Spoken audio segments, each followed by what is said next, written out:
Well, welcome to Straight Shooting News. The Awakening 2023. It begins. Episode 2. Tonight's episode will be the reasons for accountability, checks and balances. So I'm your host, Bandana Red. As we told you, there will be no resolutions in 2023. Just a massive awakening that will result in resolutions in the future that will be beneficial for the whole of the human race. Just stay the course, remain confident and positive, and we will help you to reach the awakening. So we are coming to you from Merrimack Valley, Massachusetts, where shot heard around the world was fired. At the Concord Bridge, that changed the way the human race would be ruled or not be ruled any longer by kings, queens, emperors, czars. In our other series, we have the political pendulum, which we tell you to make you awake to the fact that the political pendulum swings left to right, right to left, again and again, until all our freedoms are completely eroded away. Our defense being the U.S. Constitution and the U.S. Bill of Rights. Mulberry versus Madison in 1803. On our show, we have no time for the carnival barkers and self-serving politicians. It's time for we the people to put our differences aside and unite. It's time. Tonight, everything you'll hear will be under fair use laws. With that being said, in part 1 tonight, we're going to sort out for you what actually took place at the U.S. House of Representatives and why it was so important to our freedoms and well-being of all of us and our loved ones that it play out the way it did. I just listened to a couple of shows, and it appears that some people just don't seem to get it. They keep talking about how it was all, it was a big atrocity to what happened. Even members of the GOP, I don't even think you're doing, blah, blah, blah. Well, I just heard a segment with Chip Roy, who's one of the people who were not voting for McCarthy right off the bat. And he explained that all these things, we're going to show you some of them tonight, that they got added into the rules package, and committees that were being formed were not part of the original deal. There was no commitment by Kevin McCarthy to make them. What took place all week forced Kevin McCarthy to put these elements in that will give the people who actually are trying to represent us the power to make a difference, or at least awaken the public. And that's what we're here to do tonight. So with that, let's start with the first video we have. So this is my ass, okay? Ass. You have one of these too. It's called an ass. You can take it and you can go stick it in your seat over there. And you can shut your pie hole or your soup cooler or your chewing gum holster, whatever the hell you want to call it, because you performed like crap in the last election. So let's take a few votes. Let's see how things flesh out. And if the American people say to themselves, hey, man, these Republicans, you know what? They're on the House floor in front of America, fighting for a more conservative America. It's all right. It's okay. I'll take that. That was my message to the establishment wing of the party, calling us out for daring to object to Kevin McCarthy. Earlier this week, as Kevin McCarthy struggled to win over recalcitrant Republicans and support him to become the next Speaker of the House, we offered up a suggestion for what McCarthy could do, an important, we thought, important reform. And it looks like McCarthy, who is apparently on his way to becoming Speaker, has taken up that idea. We will speak to a member of Congress who will be quarterbacking that for him. And the negotiations are going well. They're very confident that we're going to get 2 of the 6 to, at the very least, switch to present. But regardless, we should be in the area tonight to where we finally have a Speaker of the House and we can finally get to work. So we spent all week telling you about the fight on Capitol Hill over who's going to be the next Speaker of the House. Of course, at the beginning, the presumption was Kevin McCarthy was going to get the job, and then a group of his colleagues stood up and said, not so fast, and for a couple of days, they successfully held him off. Well, during that period, Kevin McCarthy decided to make some changes in the way he's going to administer the House and its priorities. And one of them is something that we've been talking about and certainly thinking about for quite some time, which is the creation of a committee modeled after the famous Frank Church Committee of the 1970s that will look a lot more closely at the influence of the FBI and the various intel agencies on domestic politics. They're not allowed to interfere in domestic politics. They clearly have been, and maybe Congress could get to the bottom of that. In fact, they're the only ones who can. Well, Kevin McCarthy's going to do that. Looks like he's going to be Speaker, and his plan, we have just learned, is to appoint really one of the most honest and dogged members of Congress, we'll just say it, Thomas Massie of Kentucky, to head that committee, the new Church Committee run by Congressman Thomas Massie, who, by the way, joins us now to announce it. Congressman, thanks so much for coming on. Thanks, Tucker. It looks like I'll probably be on that committee, but I can't say that I will run it.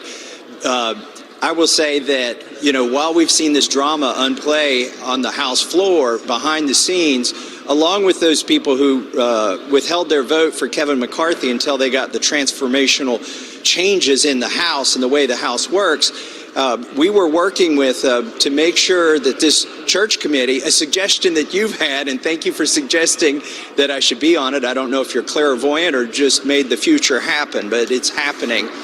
We were making sure that this committee wasn't going to be fenced in, that it wasn't just going to be a show committee. We wanted to make sure that we have full jurisdiction, that if we stumble onto something at another 3-letter agency, that they don't say, whoa, that's out of your jurisdiction. Or if we find out there's more than a violation of the First Amendment right, if there are other civil rights that are being violated, we've secured a guarantee that we can go wherever the evidence leads us. So everyone who's attempted this, and few have attempted it, but Frank Church certainly attempted it, and the Congress attempted it again in 1976 with their Special Committee on Assassinations. Those committees bumped right headlong into a wall of secrecy, and it drove a lot of them, those members, kind of crazy. Are you prepared for this honestly awesome task? I think we are, and we've been laying the groundwork for that. Dan Bishop, my colleague from North Carolina, and Jim Jordan, we've been talking to the Intel Committee, which has the authority to get all of that information. By the way, a lot of this is going to play out down in the SCIF. You're going to have to trust the people that are put on this committee. And I'll tell you what, if there's something fishy going on, I'll come out of the SCIF and tell you. But a lot of it will be behind closed doors. There'll be classified information. But if we find anything illegal or unconstitutional, we will bring it forward. Well, in your specific case, I believe you, and I'm so grateful that you're doing this, and I really hope that if you find anything like that, to the extent you can tell us about it, you will. Thomas Massie of Kentucky, thank you. Thank you, Tucker. And now, the hard work begins. What we do here today, next week, next month, next year, will set the tone for everything that follows. Tonight, I want to talk directly to the American people. As Speaker of the House, my ultimate responsibility is not to my party, my conference, or even our Congress. My responsibility, our responsibility, is to our country. A future that's built on freedom, a commitment for a government that is held accountable, where Americans get the answers they want, need, and deserve. Our system is built on checks and balances. It's time for us to be a check and provide some balance. We pledge to cut the regulatory burden, lower energy costs for families, and create good-paying jobs for workers by unleashing reliable, abundant, American-made energy. When we come back, our very first bill will repeal the funding for 87,000 new IRS. And the rise of the Chinese Communist Party. Congress must speak with one voice on both of these issues. As for the Chinese Communist Party, we will create a bipartisan select committee on China to investigate how to bring back the hundreds of thousands of jobs that went to China, and then we will win this economic competition.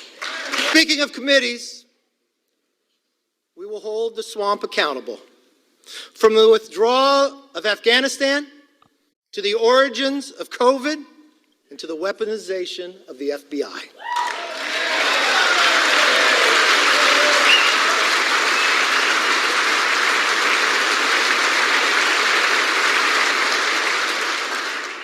Let me be very clear. We will use the power of the purse and the power of the subpoena to get the job done.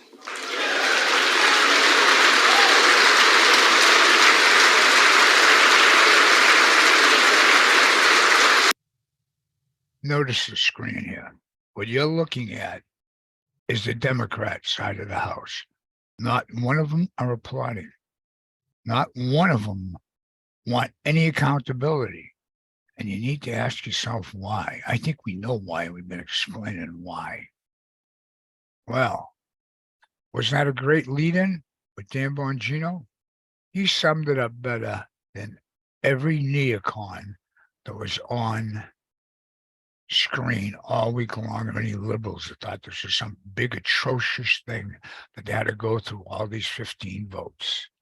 That's why we started off with him, because he calls himself a conservative, but he sounds more like a constitutionalist to me. That's what he's talking about. Then we have Tom Massey. The constitutionalist Tom Massey. He's going to be in the church committee. And he says he will speak up, and he's been pretty much a man of his word. He's turned around and went after quite a few people and silenced them. He's a very intelligent man. He believes in rights, freedom, has a libertarian leaning, which I like about him. He's well educated from MIT. Interesting combination. But we heard what Kevin McCarthy had to say.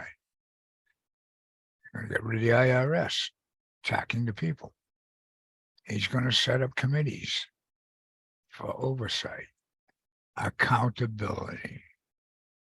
And like we told you earlier, we heard and got the facts straight from the people, from people who were on the floor, that they did not have these committees in place and these rules in place to empower us. So for those of you who don't know what the church committee is, we're going to play you a segment from it, from the church committee, Frank Church himself from back in the 70s, and something from the 80s about the agencies that are in question today. From a gentleman who ran for president is the Libertarian candidate, Ron Paul. Roll that. In the need to develop a capacity to know what potential enemies are doing, the United States government has perfected a technological capability that enables us to monitor the messages that go through the air. I know the capacity that is there to make tyranny total in America. And we must see to it that this agency and all agencies that possess this technology operate within the law and under proper supervision so that we never cross over that abyss. That's the abyss from which there is no return. These messages are between ships at sea. They could be between units, military units in the field. We have a very extensive capability of intercepting messages, wherever they may be in the airwaves. Now, that is necessary and important to the United States as we look abroad at enemies or potential enemies. We must know. At the same time, that capability at any time could be turned around on the American people. And no American would have any privacy left. Such is the capability to monitor everything. Telephone conversations, telegrams, it doesn't matter. There would be no place to hide if this government ever became a tyranny, if a dictator ever took charge in this country. The technological capacity that the intelligence community has given the government could enable it to impose total tyranny. And there would be no way to fight back, because the most careful effort to combine together in resistance to the government, no matter how privately it was done, is within the reach of the government to know. Such is the capability of this technology. Now, why is this investigation important? I'll tell you why. Because I don't want to see this country ever go across the bridge. I know the capacity that is there to make tyranny total in America. And we must see to it that this agency and all agencies that possess this technology operate within the law and under proper supervision, so that we never cross over that abyss. That's the abyss from which there is no return. You know, most of our history, we didn't have those institutions. The FBI came in during the First World War. And interestingly enough, one thing that Woodrow Wilson did, he used the FBI to spy on American citizens and actually arrest them if they disagreed with his foreign policy about going to war in Europe. And isn't it interesting how recent they used it in the Vietnam era? Democrats used it there, and Republicans used the FBI to spy on 100 different groups in this country, including the churches, who disagree with the policy in Central America. It almost looks like the FBI was designed to spy on Americans who might be disagreeing with policy, especially the foreign policy. FBI, World War I is when it was formed. So, you remember what Thomas Massey said about violating our rights? You see, this is not a new concern, which is why we played you the clips from the 70s, the 80s of Ron Paul. Do you understand about the bridge to the abyss any better? So now you can see why these members of the House, the 20 members, were opposing Kevin until they got that commitment to set up the church committee and other committees and wanted full investigative power held out, and why it was so important. So the question is, have we come full circle today with social media? It wasn't around in the 70s, or actually very out there really in 1988 when Ron Paul spoke up with his concerns. Let me put it this way. What took place was more important than anybody will ever realize. But now I want you to listen to what Matt Taibbi had to say on Tucker Carlson. And we're going to follow that by what Ron Paul had to say today in this next clip. Listen closely, because this is very important to help you understand about the system of checks and balances. Roll it. Over time, probably inevitably, the inflated threat of Russia became a pretext for everything bad, including censorship in this country. It's Russian disinformation. Shut it down. Thanks to new reporting from Matt Taibbi, who spent weeks sifting through previously secret Twitter files, we know the federal government's intelligence and law enforcement agencies enthusiastically joined the effort to censor the political speech of American citizens illegally. It was a sophisticated effort. At one point, for example, the State Department released a report falsely claiming that thousands of Twitter accounts were controlled by foreign governments. Russia! And then, unnamed sources in the intel world leaked scary headlines about Russian disinformation running rampant on Twitter. Twitter deleted data potentially crucial to the Russia probes, screamed Politico, ever obedient to the intel agencies. And then the Washington Post published a piece threatening to increase regulation of Twitter's advertising because, of course, Russia. So it was a manufactured panic about Russia. But on the basis of that manufactured panic, lawmakers in Washington demanded more censorship. The issue is not that the companies before us today are taking too many posts down. The issue is that they're leaving too many dangerous posts up. In fact, they're amplifying harmful content so that it spreads like wildfire and torches our democracy. Oh, too much speaking. Your opinions are a threat to our, quote, democracy. That would be sitting United States Senator Ed Markey of Massachusetts. November of 2020, Congressman Adam Schiff of California, who was then the chairman of the House Intelligence Committee, demanded that Twitter censor any discussion about the House Intelligence Committee. Quote, suppress any and all search results about committee staff, a Schiff aide demanded of Twitter. Schiff was particularly furious that a journalist called Paul Sperry had reported on Schiff's connection to the CIA whistleblower behind Donald Trump's impeachment. So Schiff demanded that Twitter censor Sperry. Quote, suspend the many accounts, including Paul Sperry, commanded Schiff's office. This is illegal. It's openly unconstitutional. Government officials cannot suppress speech. That's the Bill of Rights. Paul Sperry was censored by Twitter, along with many thousands of others. Twitter had effectively become a government propaganda outlet. How that happened and the effect that it had on American electoral politics is one of the most important stories of our time. And as we said, we know about it because of Matt Taibbi, who has been at the center of it. He joins us tonight. Matt, thanks so much for coming on. So I would just offer to our audience your extensive reporting on this, which is on Twitter and on your Substack. But to summarize, having looked at these documents for weeks now, how deep was the penetration of Twitter by U.S. law enforcement and intel agencies? I think we can say pretty conclusively after looking at tens of thousands of emails over the course of these weeks that the government was in the censorship business in a huge way. That's, I think, provable now.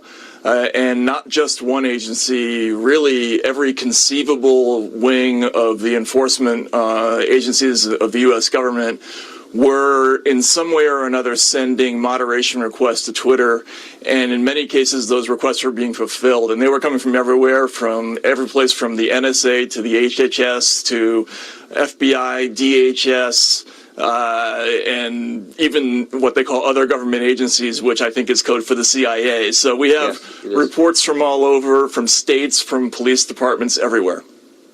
So that's prima facie illegal. It's unconstitutional. Government cannot censor political speech. It could not be clearer.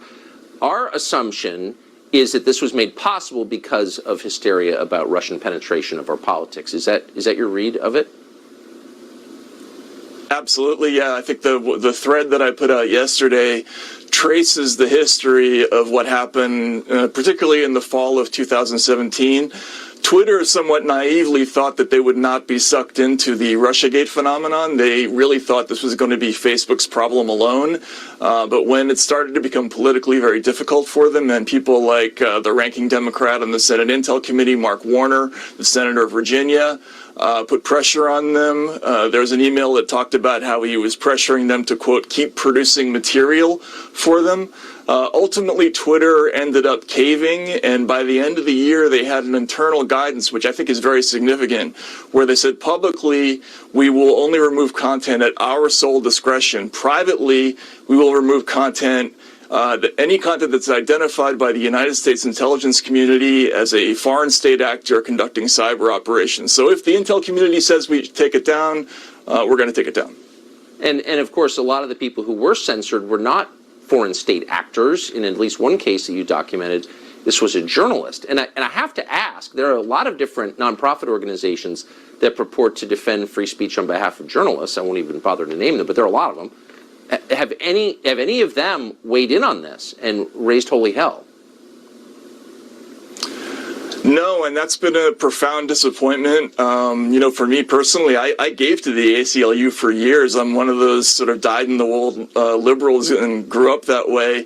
I'm deeply disappointed. I think a lot of people who are sort of politically on that side of the aisle are missing the boat on this. They don't understand the gravity of the situation. They're thinking about this in partisan terms. It's not a partisan story. This is a story about the architecture of the intelligence community and law enforcement getting its hands on speech and on the ability of people to communicate with one another through platforms like Twitter and Facebook. And they're doing this in a very profound way, much more serious than I thought it was at the beginning of this story. And in relative terms, Twitter is a smaller player. I mean, you have Facebook and Google that dwarf it in size. I mean, we've got to assume that those two companies are as penetrated as Twitter has been, don't we? Yes, and there's evidence for that. Certainly, we've seen that they had what they called weekly or monthly industry meetings with the DHS and the FBI.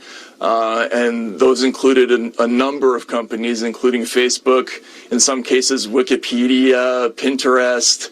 There were a whole series of companies that were included in these communications. How deep the penetration goes in those other companies, I can't say, but I do know that they had very close communications. And in Twitter's case, the number of requests that came in was really overwhelming. Your previous guest, Michael Schellenberger, talked about how they were paid $3 million by the FBI. They were underpaid. They were doing so much work for the government in terms of reviewing these documents that they should have been compensated a lot more for their work.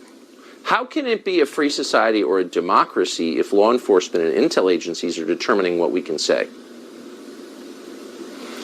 Well, people are hiding behind the fig leaf of, well, they didn't formally ask, they didn't demand that you do it, but how much of an ask is it really? How voluntary is it really when the FBI or the NSA or the CIA or the DHS comes to your company and presents you with an Excel spreadsheet of thousands of names and says, we assess that these accounts are linked to the Internet Research Agency and they're foreign threat actors?